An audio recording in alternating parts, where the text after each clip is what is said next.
The First Book of Samuel. Now there was a certain man of Ramathaim Zophim, of the mountains of Ephraim, and his name was Elkanah, the son of Jeroham, the son of Elihu, the son of Tohu, the son of Zuph, an Ephraimite, and he had 2 wives. The name of one was Hannah, and the name of the other Peninnah. Peninnah had children, but Hannah had no children.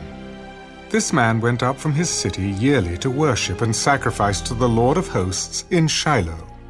Also the 2 sons of Eli, Hophni and Phinehas, the priests of the Lord, were there. And whenever the time came for Elkanah to make an offering, he would give portions to Peninnah his wife, and to all her sons and daughters.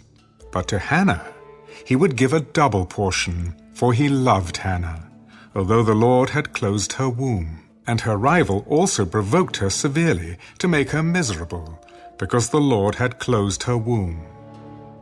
So it was, year by year, when she went up to the house of the Lord, that she provoked her. Therefore she wept, and did not eat.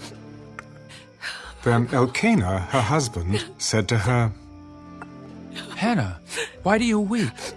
Why do you not eat? And why is your heart grieved? Am I not better to you than 10 sons?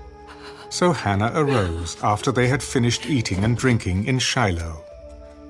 Now Eli the priest was sitting on the seat by the doorpost of the tabernacle of the Lord. And she was in bitterness of soul, and prayed to the Lord and wept in anguish. Then she made a vow.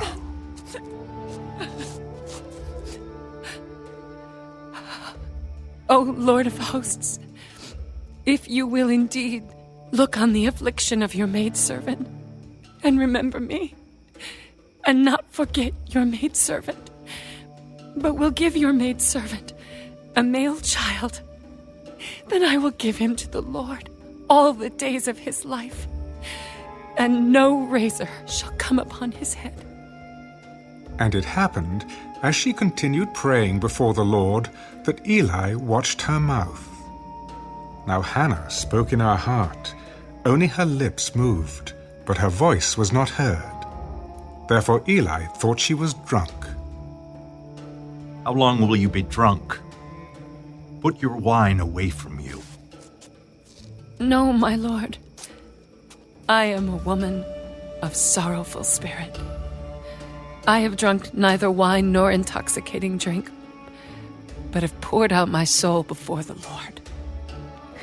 Do not consider your maidservant a wicked woman, for out of the abundance of my complaint and grief I have spoken until now.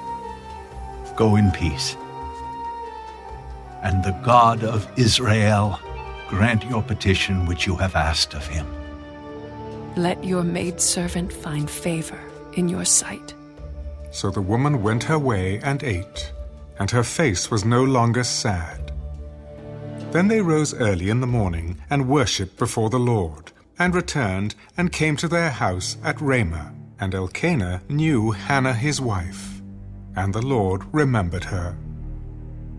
So it came to pass, in the process of time, that Hannah conceived and bore a son, and called his name Samuel. Because I have asked for him from the Lord. Now the man Elkanah and all his house went up to offer to the Lord the yearly sacrifice and his vow. But Hannah did not go up, for she said to her husband, Not until the child is weaned. Then I will take him that he may appear before the Lord and remain there forever. So Elkanah, her husband, said to her, Do what seems best to you. Wait until you have weaned him. Only let the Lord establish his word. Then the woman stayed and nursed her son until she had weaned him. Now when she had weaned him, she took him up with her with 3 bulls, 1 ephah of flour, and a skin of wine, and brought him to the house of the Lord in Shiloh. And the child was young. Then they slaughtered a bull, and brought the child to Eli. Oh, my lord, as your soul lives, my lord, I am the woman who stood by you here, praying to the Lord. For this child I prayed, and the Lord has granted me my petition which I asked of him. Therefore, I also have lent him to the Lord. As long as he lives, he shall be lent to the Lord. So they worshipped the Lord there.